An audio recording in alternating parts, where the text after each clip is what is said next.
21번 가기구에 대한 설명으로 옳은 것은 자, 내가 기력은 뭐뭐에서 했던 일과 업무를 기록한 책이다. 뭐뭇은 정조의 명예에 의해 설치된 왕실 도서관이자 학술 연구 및 정책 장기관. 규장각이죠. 예. 정조 즉위년 1776년에 이제 세워졌고요. 이거와 또 관련된 것이 바로 뭐냐면 정조가 직접 37세 이하 당화관을 직접 재교육시키는 초계 문신 제도를 바로 규장각에서 실시를 했습니다. 자, 그래서 정답은 5번이 되겠고요. 을묘외변, 명종 때인 1555년 을묘외변을 계기로 상설화된 것은 비변사가 되겠고요.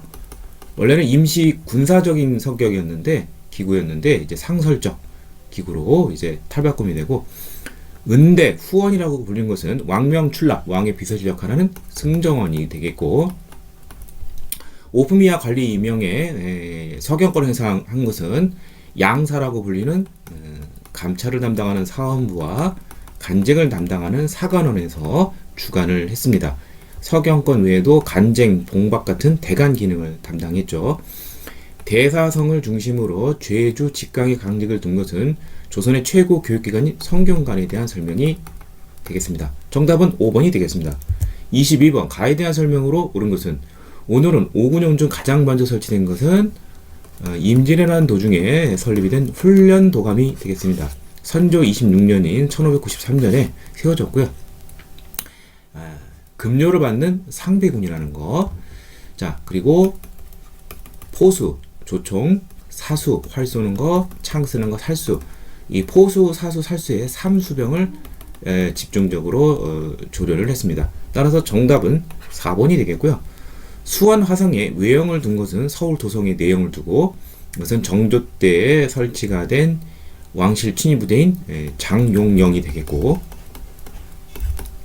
용호군과 함께 궁성을 호위한 것은 고려시대 때 친위부대인 중앙군 중 2군 6위 중에서 2군이 있죠. 용호군과 응양군으로 구성이 되어 있습니다. 고려의 2군이 되겠죠. 왕실 친위부대. 후금의 친위에 대비하고자 창설이 된 것은, 자, 이갈이 난 이후에 이제 도성 방어를 위해서 어영청을 설치를 하고, 그 다음에 경기도 북부 방해를 위해서 총용청을, 그 다음에 남한산성과 경기도 남부 방어를 위해서 수어청을 인조 때 연이어 설립하게 되었습니다. 일본인 교관을 초빙하여 군사훈련을 받았다. 이건 개항 이후 설치가 된 신식군대인 별기군이 되겠습니다.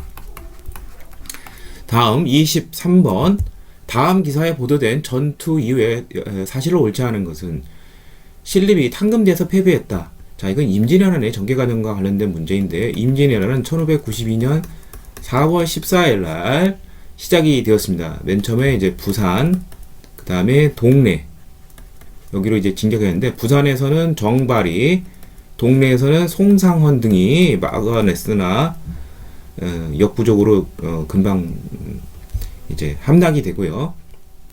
자, 그 다음에 중앙에서 이제 이제 처음에 이제 이일을 보냈고, 이일이 패퇴를 하자 그 다음에 신립을 보냈습니다.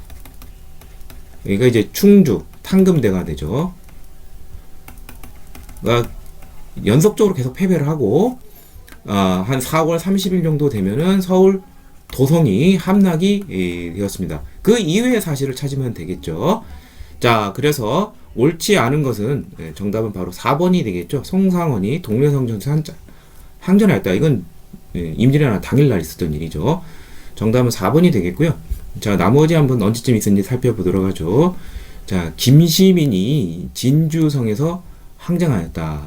자, 이거는 이제 의병 들과 함께 이제 진주 목사 김시민이 이제 치열하게 서서 진주성에서 항성을 했죠. 이제 1592년 9월경이 되겠고요. 조명연합군이 평양성을 탄환하였다. 그건 이제 임진년 이후인 이제 그 이듬해 1월 초에 조명연합군이 탈환을 했습니다. 근데 이제 얼마 안 가서 1월 말에 벽제관에서 명군이 대패를 했습니다. 근데 다시 또 권율이 행주산성에서 1593년 2월에 또 격퇴를 하면서 이후 이제 소강 상태가 되고 지리한 강화 협상이 시작이 되었습니다. 이순신이 한산도에서 대성을 거둔 것은 이건 외워두셔야 되죠. 1592년 7월경이 되겠습니다. 정답은 4번이 되겠습니다. 24번 밑줄근 이 왕에 대한 설명으로 오는 것은 이 왕은 농경을 장려하기 위해 세손과 더불어 친경과 친잠을 거행하고 세손이라는 표현이 나와요. 별로 없죠. 고려 조선시대 때 이제 세손을 볼 수 있을 정도로 장수하랑 뭐 영조밖에 없겠죠. 게다가 이제 균역법 제정 이것이 가장 확실한 것이죠. 바로 영조의 업적이 되겠습니다. 여기서 세손은 정조가 되겠죠. 영조하면 뭐 제일 많이 떠오르는 게 바로 탕평비 건립이죠. 붕당의 폐해를 경계하기 위해서 성경관에 탕평비를 건립을 했습니다. 자, 나머지 보도록 하죠. 조선의 기본법전인 경국대전을 완성한 사람은 조선 성종이 되겠고요. 1485년에 반포를 했고 시전상인의 특권을 축소한 신의 통공 1791년 신해년에 실시한 사람은 정조가 되겠죠. 전세를 1년당 4에서 6도로 고정하는 전세개혁인 영정법을 제정한 사람은 1635년 인조가 실시를 했고 각 군관과 중앙관세 공급이 6만 명을 해방한 사람은 순조 1년 때 있었던 일이죠. 1801년. 정답은 2번이 되겠습니다. 25번 이 글을 쓴 인물에 대한 설명으로 오는 것은 여기 완당이라고 되어 있어요. 호가 완당 또는 추사라고 불리는 시서화에 능했던 김정희가 되겠습니다. 네, 자 여기 보면은 여기 뭐 요승무학이 나오고 탁본을 보니 진흥한 고비다. 근데 이것을 무학대삽이라고 했었다. 자, 김정희는 뭐 서예 그림뿐만 아니라 이 금석학에도 조예가 깊어서 금석 과안록이라는 것을 저수를 하고 진흥항 순수비인 것을 북한 산미가 진흥항 순수비인 것을 고증을 했죠. 자, 그 다음에 서예에서는 이제 추사체로 유명하고요. 그 다음에 그림으로는 세안도가 자주 출제가 되죠. 자, 그래서 정답은 2번이 되겠죠. 역대 명필론과 추사체를 창안했다. 자, 담원서를 통해 과거제 폐지를 주장한 사람은 북학파 실학자 홍대용이 되겠습니다. 북학의를 저술하고 수리와 배 이용 그리고 오문물 비유를 통해서 소비를 권장한 사람은 역시 북학파 중상적 실학자 박재가가 되겠고 연려신기술에서 조선의 역사를 기사부마체로 서술한 사람은 이긍인이 되겠습니다. 주역을 바탕으로 수돈을 전개한 구술약을 저술하였다. 이건 다 저도 잘 모르는 내용이네요. 뭐 이런 거 나온다고 해서 결국 흔들리지 마시고 확실한 것을 찾으면 될 것 같습니다. 정답은 2번이 되겠습니다.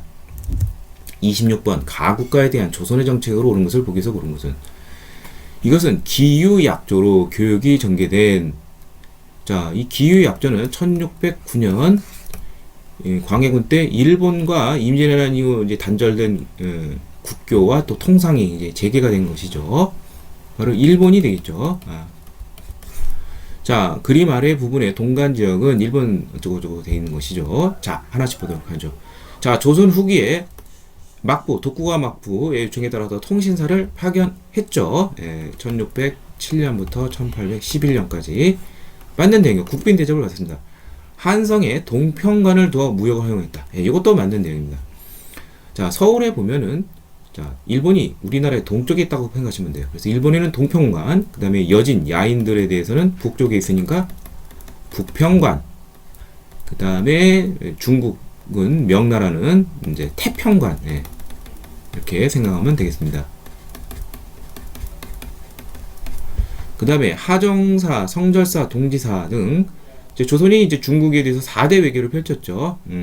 그래서 이 명예에 대해서 이러한 4대 사절단으로서 정기적으로 이런 걸 보냈고요.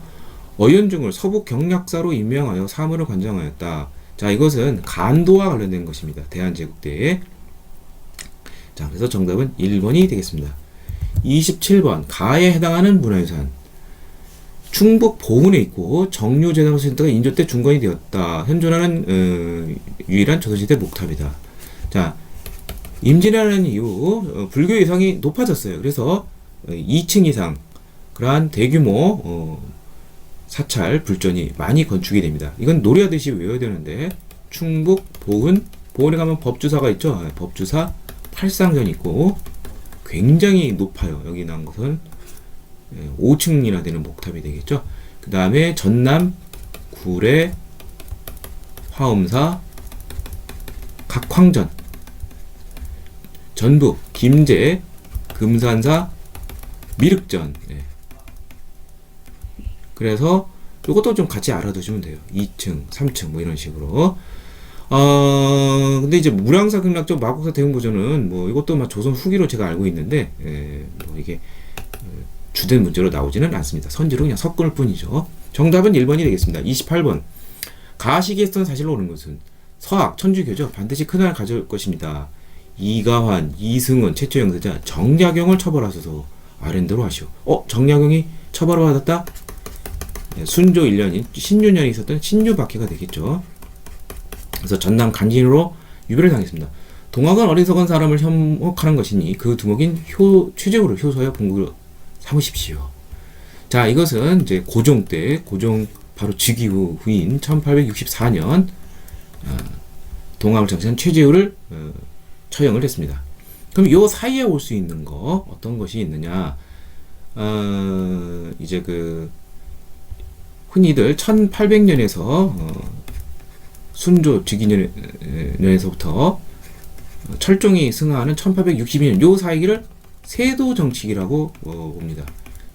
그러니까 뭐 얼추 그렇게 맞죠. 요 시기의 사실을 찾는 것인데 지금 보니까 뭐 반란 뭐 이런 거 관련된 걸 찾는 것 같아요. 그렇다면 이때 대표적인 반란이 두 개가 있죠. 세도 정치기, 홍경래난 순조 11년인 1811년에 서북지역 차별의 항거에서 일어났죠. 그 다음에 이제 진주 밀란, 임순농민몽기라고도 하죠. 그 임순농민 중에서 이제 가장 유명한 것이죠. 예. 그 두 개를 찾으면 돼요. 그래서 정답은 3번이 되겠죠. 홍경래난이 되겠고, 왕이 도성을 떠나 공산성으로 피난을 한 것은 이괄의 난이 되겠습니다. 인조 때 있었던 1624년, 오페르트의 남윤군묘 도굴 사건 1868년이죠. 교조 신원을 요구하는 3대 집회가 개최되었다. 최재우가 죽은 다음에 이 억울함을 풀어주라는 것이죠. 그러니까 당연히 그건 뒤에 올 수밖에 없고, 교조 신원 운동은 동학농민운동이 일어나기 2년 전부터인 1892년에서 93년까지 있었는데, 처음에는 공주, 그 다음에 삼내, 그 다음에 서울, 그 다음에 마지막으로 보은 집회까지 쭉 이어지게 되었습니다. 그 다음에 2인자를 중심으로 한 소론 세력이 영조 4년인 1728년에 영조의 정통성을 문제 삼고 반란을 일으켰죠. 정답은 3번이 되겠습니다.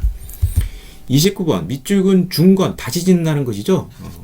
경복궁 영건일기. 뭐 경복궁 중건이고 이건 흥선대원군의 개혁의 내용 중에 하나인 것이죠. 왕실의 위험을 높이기 위해서. 자, 흥선대원군은 이 경복궁 중건과 관련돼서 조금 민폐를 끼쳤어요. 돈이 부족하자 강제 기금 형식으로 거둔 게 원납전이다. 명칭상은 원납전이니까 원에서 내는 것이지만 그렇지가 않았고, 그래도 돈이 부족하니까 명목상 화폐 가치만 올린 당백전, 상평통부의 100배에 해당하는 명목 가치만 올린 것이죠. 물가 양등을 야기했겠죠. 이게 있겠고, 그 다음에 삼정의 분란을 해결하고 했습니다. 요건 잘했어요. 그래서 전정은 양전 사업을 통해서 은결을 색출해내고, 그 다음에 환곡의 문제는 면민의 공동 출자에 운영이 되는 사창제를, 그 다음에 군역의 분란은 호포제라고 해서 양반들도 군포를 부담하게 시켰습니다. 따라서 정답은 사창제 실시와 원납전 진수 3번이 되겠고, 비변사가 처음 설치된 것은 삼포외란 직후인 중종 때 설치가 되었습니다. 대전 통편이 편찬이 된 것은 정조 때입니다. 조선 후기 정조. 요거 조금 조심해야 되는데, 흥선대원군 때 마지막 법정 개편인 대전 회통이 편찬이 되었습니다. 요거와 함께 이제 육전조례도 같이 알아두시고요. 그래서 정답은 3번이 되겠고요. 그 다음에 30번 밑줄근 기역이 원인이 되어 발생한 사건, 해군제독 로즈 귀화. 로즈 하면은 프랑스가 쳐들어오는 병인 양요, 로저스 제독 하면은 미국이 쳐들어오는 신미 양요가 되겠습니다. 자, 여기 보면은 프랑스 주교 뭐 2명과 선교사 9명이 생겼다. 이게 바로 병인 박해죠. 병인 천지개 박해. 이게 원인이 돼서 이것으로 이어지는 것이죠. 자, 이때 관련된 전투 2개, 그리고 신미양요 1개 꼭 암기해야 되죠. 병인양요 때는 한성근이 김포 문수산성에서, 그 다음에 양원수 장군은 강화도 정족산성에서 분전을 했습니다. 참고로 신미양요 때는 어재현 장군이 이제 광성보에서 격렬하게 싸우다 전사하면서까지도 미군을 물러나게 했죠. 자, 그래서 정답은 2번이 되겠고요. 운요가 강화도와 영종도를 공격했다. 이게 1875년 운요 사건, 일종의 포함에게 위협을 하는 것이죠. 이듬해 강화도 조약으로 연결이 되고요. 정부가 청군의 출병을 요청하는 기계했다. 또 흥선대원군이 텐주를 압송하는 결과를 가져온 것은 이모년에 있었던 이모군란이 되겠습니다. 이게 진압이 잘 안 되자 정부는 이제 흥선대원군을 통해서 안심을 시키려고, 민심을 수습하려고 했고, 또 한편으로는 정부는 이제 청에 출병을 요청을 했죠. 그래서 진압을 한 다음에 흥선대원군을 오히려 압송하게 되었죠. 3년간 연금을 시켰습니다. 사태 수습을 해 박 교수가 안핵사로 파견된 것은 진주밀란 임술농민봉기 때 철종 때 박 교수가 안핵사로 파견이 돼서 삼정이정처 설치를 건의를 하기도 했습니다. 정답은 2번이 되겠습니다.